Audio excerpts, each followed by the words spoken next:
Hey, what's up? Welcome to Articulate with Steve McJones, and I'm your host, Steve McJones. Are you guys ready? The first episode with a guest. I am really excited for you guys to hear this and see what you think, because it's definitely, I'd say, a lot less serious than the first episode. Although the topic that we do cover in this episode is death. I chose this because the man I interviewed recently went through a serious condition where he had to go to the hospital because he had fluid around his lungs. He addresses it in the episode, but it's kind of ironic because there was this whole thing at OU in between the time I recorded this and the time I'm releasing it about this kid here climbing up on a telephone pole and getting electrocuted and almost dying. So I think it's something that's on a lot of people's minds right now. And this also happened to be recorded on September 11th, which, again, we take note of, but it's just something I didn't even put together when we recorded this. So it's a pretty interesting conversation. The guy I met at work, he is a huge saxophone player. He played for the Army for like 6 years, played for governors, but he's also just a guy who's been through so much in his life, growing up in West Virginia and being in the military for so long. He's just got a lot of stuff, and again, I talk about it in the episode, but he always has a story, something new for me, something crazy that I've never heard about his life. I thought he would be an interesting first guest. I hope you guys agree. Stick around at the end of the episode for a little input from me on what I personally think about death and all this sort of stuff. But in the meantime, enjoy. All right, 3, 2, 1, and we're live. And we're live. The first podcast with Steve McJones. The first one with a guest, dude. Let's go. Yeah.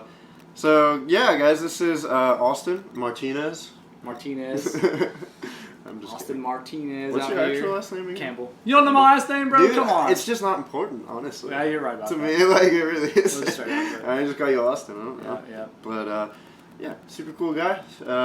And recently went through a near-death experience, dude. Honestly. You know, I don't know all that. Yeah, dude. I got a little fluid in my lungs. That's all it really is. But dude, we're okay. just hitting that vape too hard. That's what I hear, dude. I swear I was worried about that because the first thing that I thought about as soon as I started like hurting, and then I started thinking what the pain was because like, dude, you don't know. It was under my rib cage, and so it hurt so bad. It was like blinding pain, right. And I'm like, what could it be? Blinding pain. Yeah, it was bad, dude. I could not breathe. I couldn't sleep. It was crazy. Ooh. So like, I was just thinking like, what could it be? And dude, don't mess with my sleep. That's the whole thing. That's dude, why I ended up going to the ER because like I was like, man, I just can't sleep. I can't because I can't go to work because I can't sleep and I can't there was like such bad pain that I was just sitting there thinking as I'm waiting for like to be seen. I'm like, man, what could it be? And I was all this stuff about vapes on the news, and I was like, oh my god, because I've had those dank vape carts, like the ones that are for THC or whatever. Right. And my wife, smokes them too, and like most of the people I know smoke them. Right. Yeah, that's what I mean. So people have them, and so I'm like, okay, well, I know a lot of people that are doing this, and it hasn't hurt anybody else, but here I am, and so. But I think it depends on your genetics. Too. Yeah. We kind of went over that, but. I don't know, man. You just got to stick with the flower. You got to get that loud, and then not even have to worry about any vaping. I don't know, lung cancer bullshit. Got to keep it straight with the herb. Yeah. Keep it natural. Yeah. No, I actually fuck with that because like people are. I mean, dabs are okay and everything, but all these other. Dude, it's just too. Like, I feel like there's no way that like. All right, something. It's I get that like weed is bad for you, just as bad as like I don't know. It's bad for your lungs, kind of thing. But like. It comes from the earth. Native Americans have actually been smoking that stuff. Those are my people, man. Represent. Yeah, represent, dude. Taking it back. But it's like THC, like a dab, dude. There's like metal and fire involved. They pull out a blowtorch. It looks like you're doing crack or something because you got to superheat something. Exactly. And then not only that, like the way that you get dabs, it's butane oil. So you gotta do all this stuff where you extract the oil from the marijuana and you use it with like butane and like you cook it like with this heat and stuff. So it's excessive. I mean, you've done dabs before, I'm sure. So like when you take one, you just like one will just you're done. Right, one and done. One and too much. You're too far done. Honestly, yeah, you gotta like really overdone. You gotta be careful about it. And I mean, Somebody's hit. They're getting it. But I don't want to stray. I mean, people hear about weed all the time. Yeah. At least college kids talk about it too much. Personally, for me. But I mean, I was actually talking about that with my friend Lucas. He's just like, a lot of people just can only talk about what's in front of them, so they see weed and they're smoking weed with each other, and that's just naturally what the conversation. Yeah, it does bring people together though. That is a good thing. True, if you got weed, then you can sit and talk, and then you have stories. Most white people tell stories. I swear, white people love to talk about other times that they smoked weed. That's what they want to talk about. Or like they'll talk about previous things that they've done. That's a Dave Chappelle bit right there. Is it? He talks about that. He's like, does he really? We got wasted last week and we put a carrot up Dave's ass. That's something Dave Chappelle would say. Yeah, but I don't want to stray too far again. I'm trying to get back on topic. It's just too easy.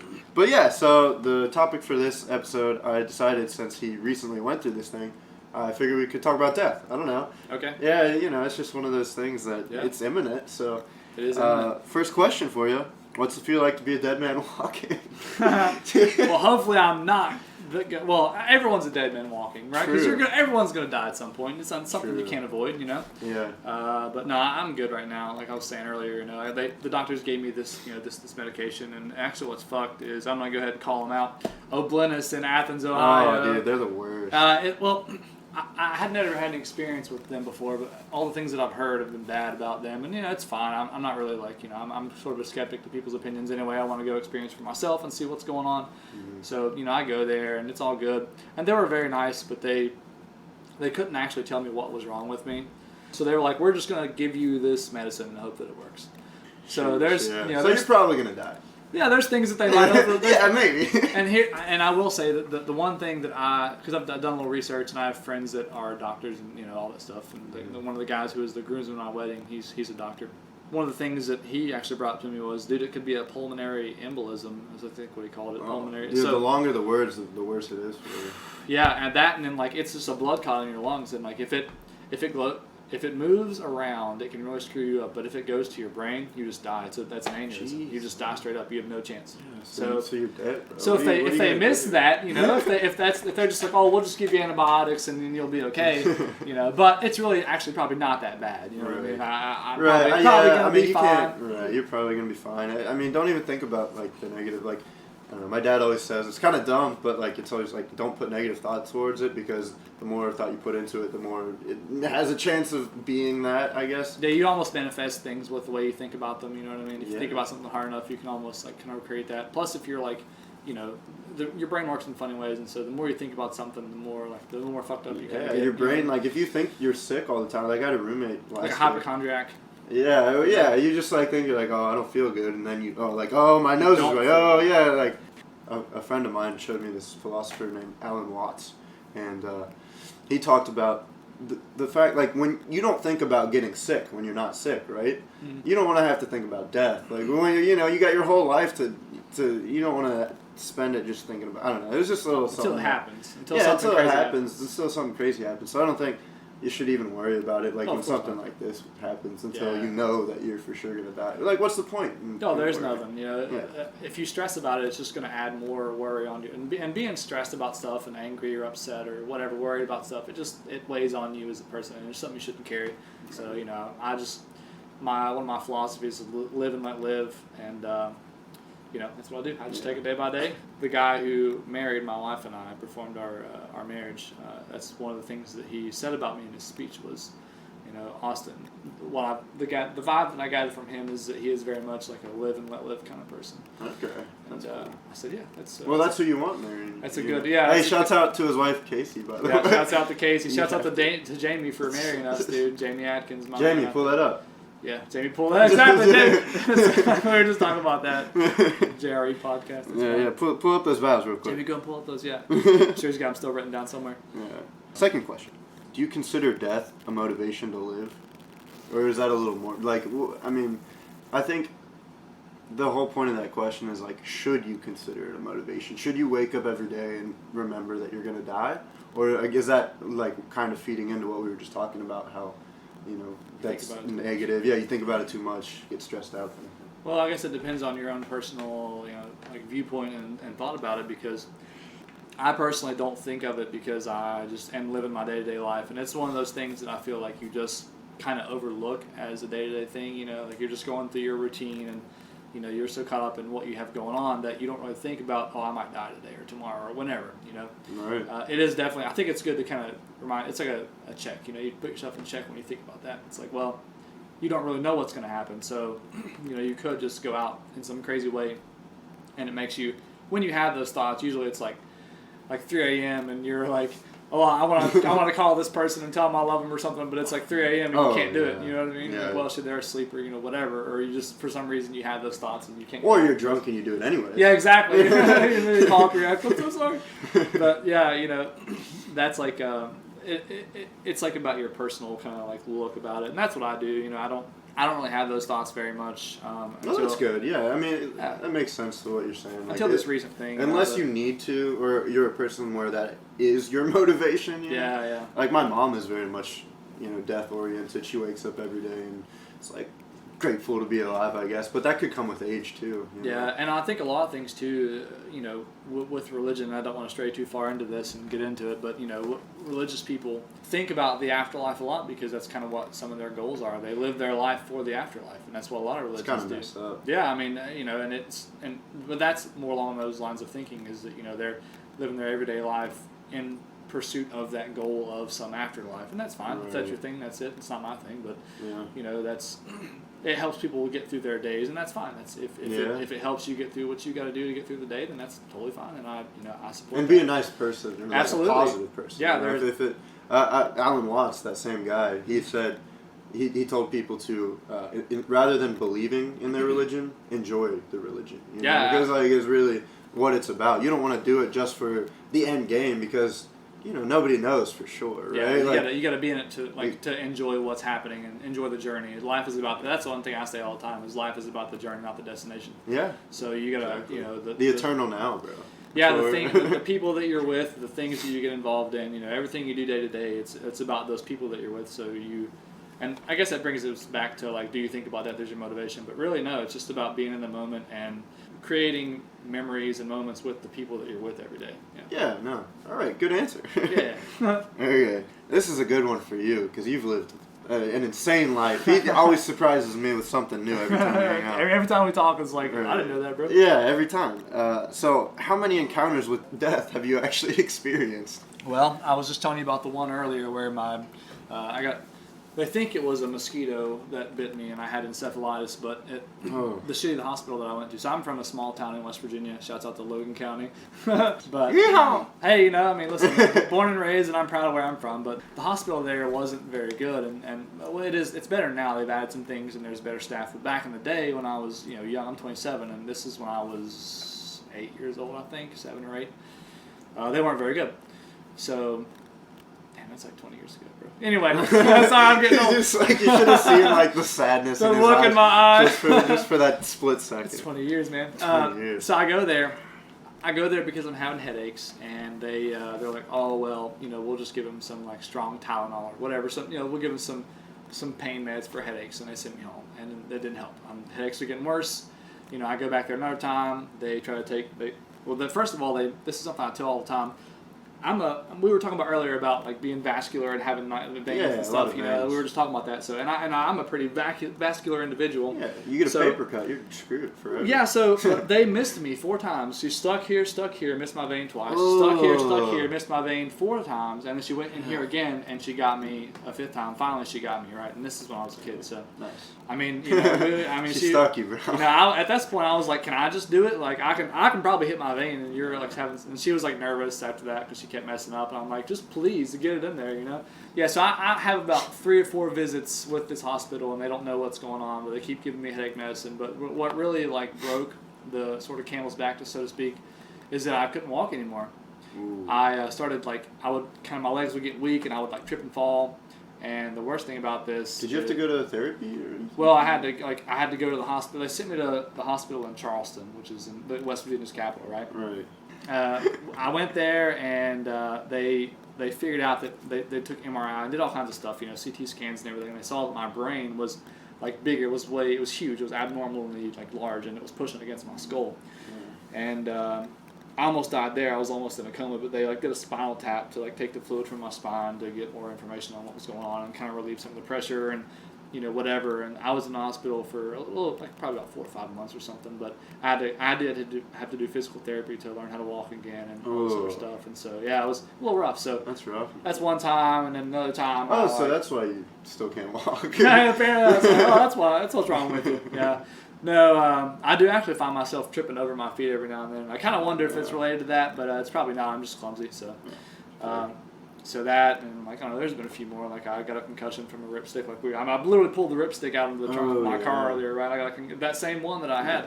I got a concussion. Well, I mean, and you were in the military too. Did you have any close encounters then? Oh, this is a good story. So, I was in basic training, and I went to basic training in Fort Sill, Oklahoma, and so I went in like the beginning of July, and it was hot as fuck every day. It was like 120 degrees all the time, but it was dry heat, so it's not like humidity here, right? Right. Humidity is kind of sucks. The air's real thick, but out there the air was real thin.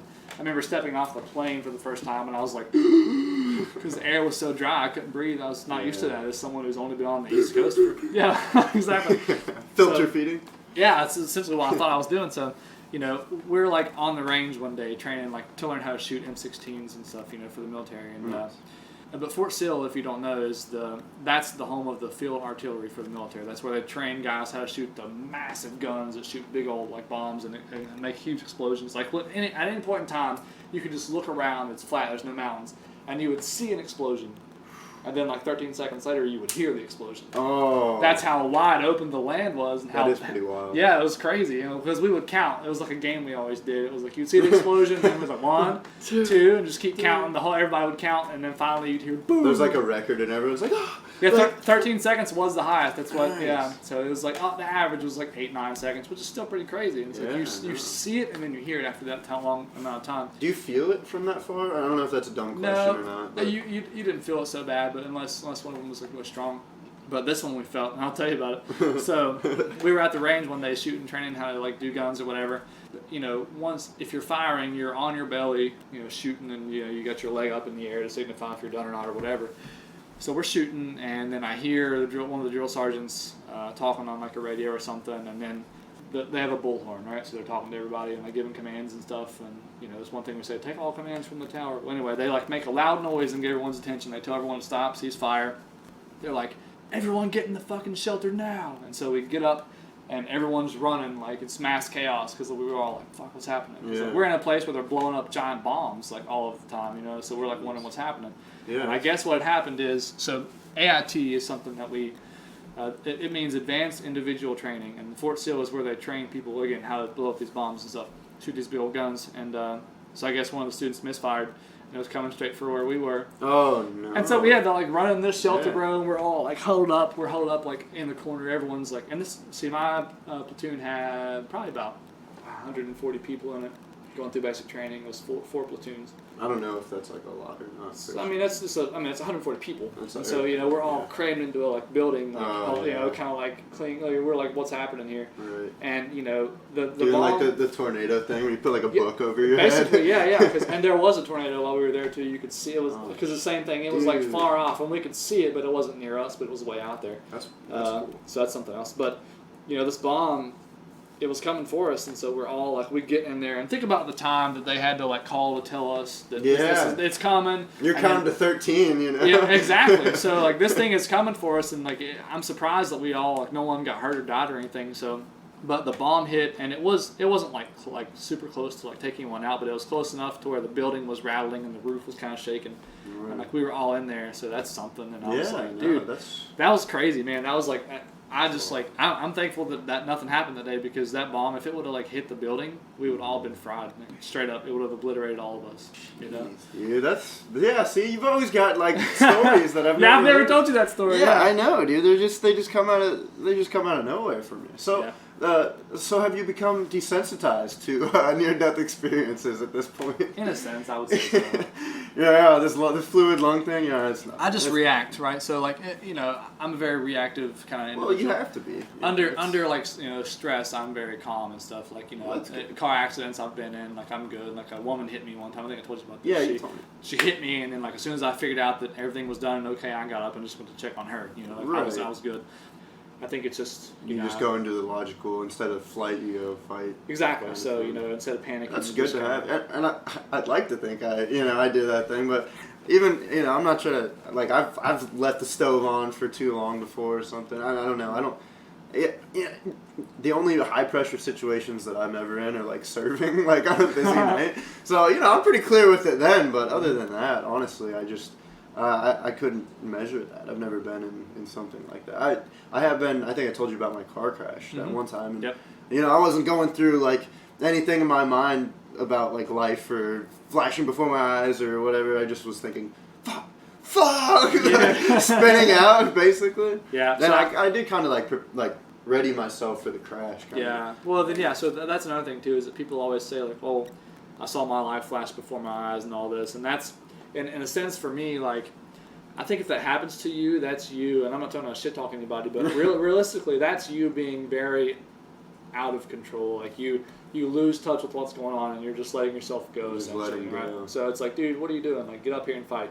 Keep going. Right. And like, fix the situation. Whatever's happening, you're in a crazy car crash, whatever. Like, some car crashes are terrible, and lots of people die from them every year. But I think while they're going on and while something's happening, like you need to kind of be in the moment and be there. Otherwise, you might die. Right. You could see the one thing that could like potentially save you is that something's coming for the windshield and you duck down. Yeah. Instead of you just like freaking out and kind of like losing your head and kind of getting into it. Like you see the thing coming and you lay duck down a little bit, right? And then you're alive still, right? Understandable, yeah. So that's I don't know. Good advice out there. I don't know. People, whoever's listening, this is for you. Yeah. So, how many more times do you think God will try to smite you before He succeeds? Well, I always say I've been into numerous churches and I haven't caught on fire yet, and I make that joke every time I go into one because not yet. So we'll see. I mean, I don't step foot in the church very often, but if I ever do, for any reason, I'm like walking in with caution. I'm like, all right. I'm looking around, looking up, like, what's going to happen? Yeah. And as anyone who listens to this has probably already gathered, I'm not religious at all in any sense of the word. But, I don't know. I mean, that's a good question. We'll see. We'll see how it goes. That was just kind of if there is a God, we'll see. We'll see. He's failed all his attempts yet. So, you're fighting through. Yeah, I'm going to keep dodging them. All right. Yeah, hey, good for you, man. So just one question to, like, end the whole topic. What is the perfect way to die for you? How would you like to go out? Oh, if it could be, it doesn't even have to be realistically. Like, how would you like to do it? We all get that you're a family man and you're trying to do your thing, but flashy way. Like, it's always more fun. We want something. Okay, like for me, probably want to go into a black hole. That'd be pretty dope. I don't know what's if in you're out there in space, if you're out there. Or just like skydiving and then just don't have a parachute. You ever been skydiving? I have, yeah. Really, I have too. Yeah. Dude, it's super fun. I mean, it's a rush that you really can't get anywhere else. Like it's a feeling that I have not been able to emulate with anything else. Really? Yeah. I kind of felt it was more like I just felt so safe because a dude was strapped onto my back. Yeah, you got a dude strapped to you. It just felt like a roller coaster. You're free falling, man. It's crazy. You know what I mean? Yeah. But it's actually not as bad as people think. It's not. People freak out about it when you tell them, but it's not as scary as you think it is. Right. That would be crazy just to like not have a parachute or it doesn't work and you just splat. That's the end. Yeah, like you get to see a pretty view, and then you freak out for a little bit. You get to accept it. Yeah, exactly. You accept it. You have so much time from start to finish. Yeah, it does take a while to fall when you're up in the air like that. I mean, people don't realize, but yeah, it does. Yeah. So do you have any other? If you don't, I mean, we can let you die peacefully for now if you want. But well, I don't fuck with the ocean, so I wouldn't want it to be anything with the ocean because I don't like the ocean. Nothing water based. Drowning would suck. Yeah. Yeah. So, and if it could be an explosion, I would want to. Okay, so the specifics on the explosion. Yes. Okay, like so the here type we go. Of, Oh, by the way, isn't today the anniversary of 9/11? It is. Dude, it's so weird. I haven't even thought about it all. Like, I thought about it once today because I saw, I don't know, just random. Facebook post or something. Yeah, but ever since high school, nobody talks about it anymore. Like, in high school, 9/11 was like, that's what we did that day. That's our thing, yeah. Yeah, that's what we were doing. But now it's like, I guess it is that day. It sure it is, yeah. So, Rest in peace. I thought about it too when I saw whatever Facebook post or something. I know the day, and I can tell you the same story about where I was at the time and everything else, like everybody else can. Yeah. But I'm gonna derail for a second and come back to the explosion thing. Okay. when I teach a band camp every year for this school in West Virginia that I have been teaching at for a while. I do saxophones, and I was in the room with them this year, and we were just having general conversation. And I was like, "How old is the oldest person in here?" And someone was like 16. It was the oldest person that was in the room. I was like, "What year were you born?" And they were like, I think they said like 2003 or 4 or something. And I was like, "You weren't even alive when 9/11 happened." And they were like, "Yeah, it's in our history books." I was like, "Oh my gosh, bro!" That hit me like a ton of bricks. Yeah. I was like, "I'm so old." But so back to the explosion. So it's kind of fucked up that I was going to say this, and I just happened to think about it was September 11th. Like, I would want to be involved in some kind of war where like it's sort of a World War type scenario, and it's like, you know, maybe end of times, maybe apocalypse, maybe like, you know, nuclear fallout kind of thing happening. Yeah, that'd be cool. And I have to drive. That'd be cool. An apocalypse? Yeah, I love it. And then I would have to, like, let's say I'm like driving a small plane with a nuke on it into like the heart of whatever, like, thing. You know, whatever, big heroic. Yeah, whoever the evil dictator is of the world that's trying to take over, or whatever it may be in the future. Yeah. You know, and so like I got the nuke on board, and I'm not going to drop it on them. I'm going to run into them with it. And so I fly the plane. I kamikaze right into the thing for the betterment of humanity. That's a good way to go out. You go down for ages. Then you become part of the history book. Exactly. I'm in the history books at that point. Yeah. I feel like once I'm like 70, like 80, cap out, start doing drugs. You know, you're already that old. You're old and frail. You know, heroin probably feels pretty good. I've heard people talk about this too.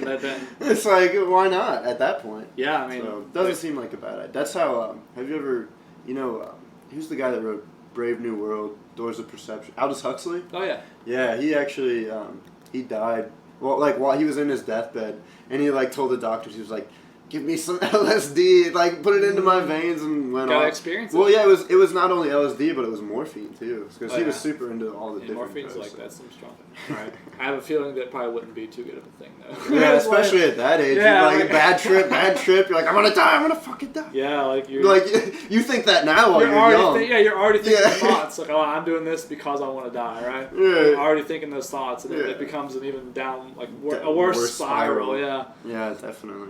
All right, guys. Austin, you got anything going on in your life that you're excited? He's a. By the way, I just want to say this man on the saxophone is insane. Like, played for the governor. I don't want to get into the whole history of the whole, like, you played for the Army for 6 years, saxophonist. My resume for music and stuff. So. It's wild. So basically, the long story short is I have to move away from here for about 3 or 3.5 months or so. I'm going into this program. You're gonna leave me in Athens. Yeah, dude, you'll be. But I'll be back. So if I go, hopefully, if I can get the ball rolling soon and go, I'll be back before the semester ends. You know what I mean? That'd be nice. Yeah, so that'll be hopefully really nice. And so basically, what are you going back for? What I'm doing is I'm kind of tired of where I'm at right now. I don't like the OUN anymore. Really, it's nothing wrong with the place or the people. It's just, I don't know what you mean. It's not enough money right now for me where I'm at. You know, I got a wife and we're trying to do our own thing and trying to make stuff happen, and we're both not making enough there, to be quite honest. And so we're trying to look for the next step, like everyone should be in their life. And so I think what I'm going to end up getting into is I found this, and this is actually great. So you know what Head Start is, or maybe pre-K? No. Pre-kindergarten, like nothing like that. Yeah. So yeah, the place that I went to is called Pride, and I went to this place for pre-K. They don't do Pride.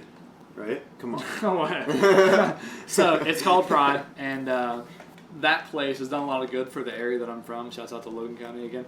They've done a lot of good. I need to start getting sponsors from Shouts out, dude. But they've done a lot of good for the area. They even helped my mom. They even put like an AC unit in her house because like she couldn't afford to, or didn't have the means to do it. They do all kinds of good stuff. Anyway, they have this program going on. It's something about like summer job program or whatever, and they say it's like a 14-week course, and they train you. You go with a contractor, and you work with them. Basically, I'm going to go down there and live back home for 3.5 months, which is going to be great because I get to see my family. I got nieces. It's like summer. Yeah, it is. Exactly. It's just like going back for a whole summer, then coming back. Right. You know, I got nieces and nephews that I want to see do sports and get involved in all their things, and I've been away from my family for so long, and I miss them. So this is going to be a nice little change of pace. But the thing is, Casey's going to stay here. She's not coming with me. Oh. It'll just be me. But we'll see each other on the weekends or whatever. But like, it's going to be a nice little test for us, I believe. Just to see kind of how we handle it and if we can kind of take it in terms of like our I think emotional. you will. You guys are strong. Yeah, no, mature couple. No, we'll be totally fine. It's just it's just something we got to go through right now. She's all on board. She's down for me to do it, and I still haven't actually told Kate yet about which shouts out to Kate, my boss. I still haven't told her yet. I haven't had the conversation. I'm gonna release this. I release what she hears. Before I talk to her tomorrow, literally. So that's gonna happen. But what's gonna really suck about it is that I'm gonna have to leave work pretty abruptly. Like once I fill out the paperwork and everything goes through, it's like, okay, come in like in 3 days or whatever. So I'm gonna have this conversation here pretty soon and just kind of let them know. I don't want to burn any bridges with with this company or anything. Because you're still gonna come back too. Maybe. I mean, the whole plan or the whole point of this training is that they set you up with a job afterwards as an apprentice with whatever, like an electrician apprentice, and they make really good money, right? Right. So that's the whole thing, is that it's part of some jobs program, and they got this grant from whoever. So that's what I'll be doing hopefully pretty soon. I just want the change of pace. It's just a nice little change than what I've going on right now, because we've been up here for too long. Any amount of time in Athens really is just too long. Yeah, and it hasn't been bad. I don't want to shit talk Athens or anything. Well, I've made a lot of good friends here and done a lot of cool things or whatever. But there's just I gotta take the next step for me and my family, and so that's one thing I'll have going on. Big family, man. We went over this. Yeah, we talked about this. I'm getting to that point now. So that's what I'll be doing, man. But that's exciting stuff. It sounds like you're taking a new direction, and that's what we're all about here on Articulate with Steve McJones. Growing and learning. Mm-hmm. I'm glad you're taking that opportunity. Appreciate you coming on this for the first guest episode. Yeah, I'm honored, man. Thanks for having me. It's been good. We literally, this was like just a topic of conversation for us one time. I remember it was like last time I was here, right? Probably. We were talking about roof time. But we were just literally just talking about it, like talking about how popular some podcasts are and how cool they are, and it's nice to get people's perspective and just have a one-on-one sit down and conversation about. You actually got the ball rolling for me with this. After that, I think it was that night. I think it actually was that night where I was just laying in bed thinking about it, and I'm like, all right, like just spiraling in my head. I couldn't fall asleep, and I was like, all right. 3:30 in the morning, I drove to Walmart, buy this mic. I'm like, if I buy the mic while I'm still in this mindset, I have to do it, you know? Just kind of hold yourself accountable. Like, if I get this equipment, then I have to do it. I have to do it, yeah, exactly. Even though it's a shitty mic. Well, hey, man, again, this is where it starts. Start somewhere, Yeah, this is where it starts, and you'll grow from here, and you'll get new equipment. Like we were talking about the camera thing earlier. You can record these and put them on YouTube. Yeah, what would you guys think about me videotaping this stuff? Hit me up in the comments and stuff. You don't want to see my ugly mug, so True. I don't. I'm kind of. I'm literally here right now. I'm having to put up with. Leave. Like, come on.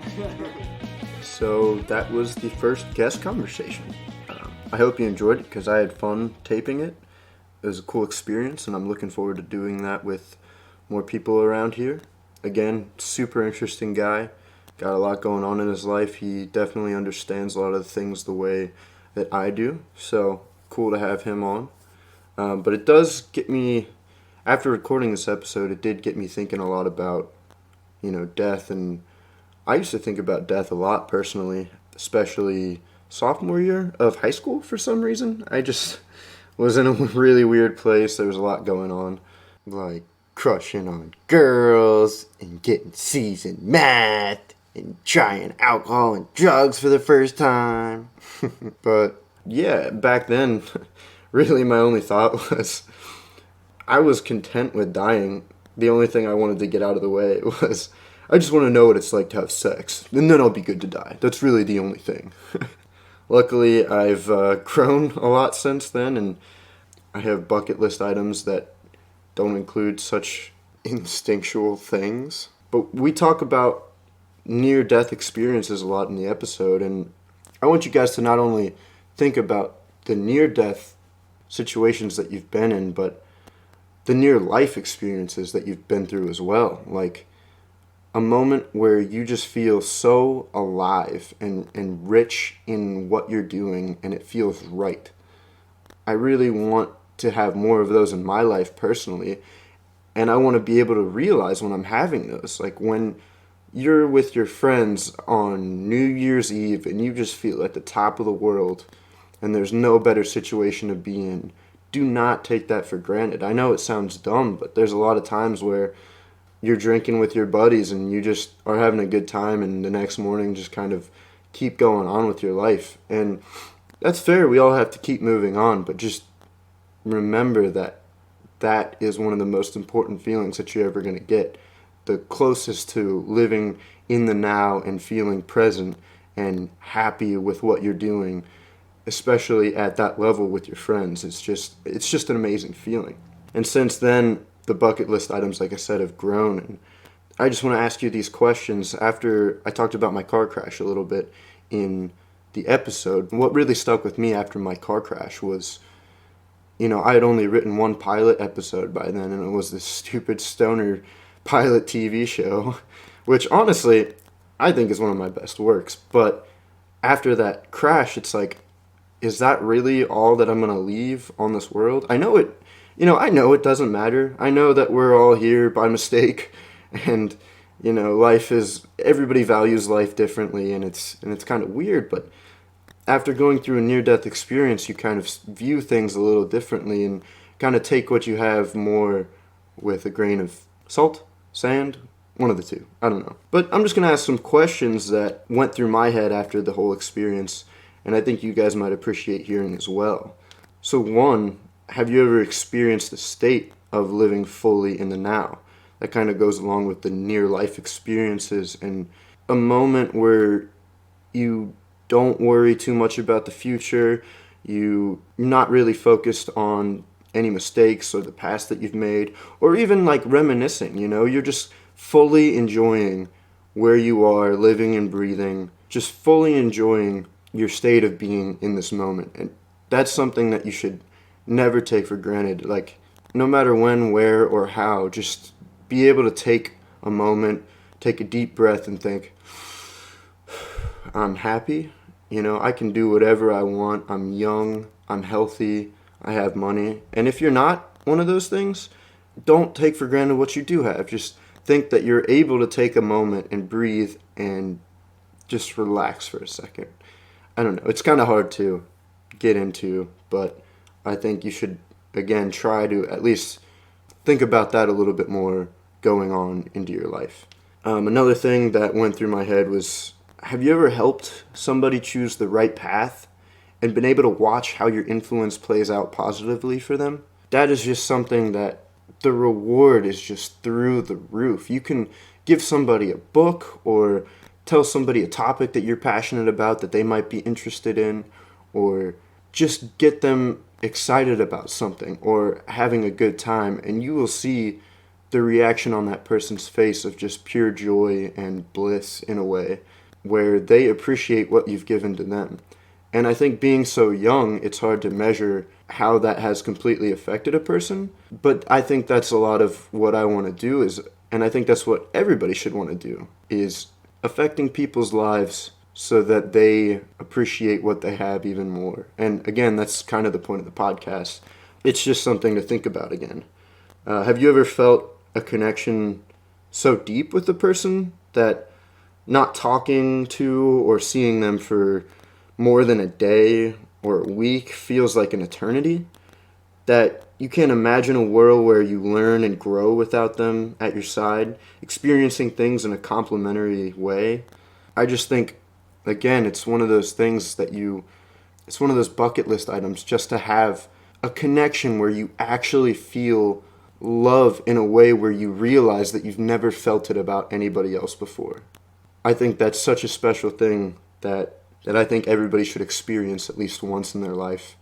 Again, use that in their everyday experiences and perception of the world to continue on with what they're doing. Yeah, these are just some things that I thought about after the conversation I had with Austin. I hope these thoughts stick with you, and I hope you think about them and it affects you positively enough where you do think about it and you want to make that change in your life. So if not, again, you can always choose to stop listening to the podcast. I'm just a dumb college kid who likes to philosophize about life and whatever. Thanks for listening. I hope you enjoyed it. Okay, bye.